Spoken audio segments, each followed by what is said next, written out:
Mchongo kama kawaida ndani ya Mchongotz Computers. Leo bwana, tumewaletea watu option rahisi ya kuwa na hard disk ya pili au SSD.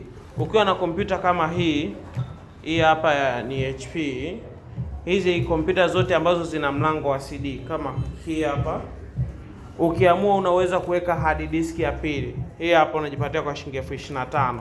Ndaonesha process ya kuweka hard disk ya pili. Hapa nimefungua hii screw moja, alafu natoa hii old hard disk hii nani mlango wa CD, sababu unajua mambo kidigitali hatumii tena masuala ya CD, siku hizi mambo ni flash.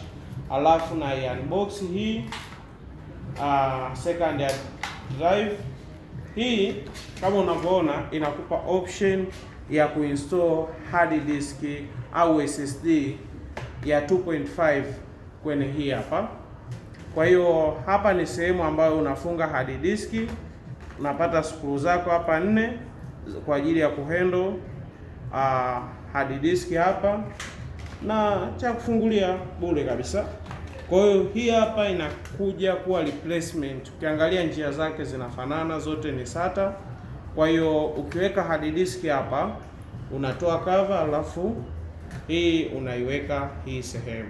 Kwa hiyo kwa kufanya hivi unakuwa tayari umeexpand slot za kuweka hard disk. Kwa wale wenye HP ProBook tayari na SSD, unakuta ina SSD na labda 1 TB ya hard disk.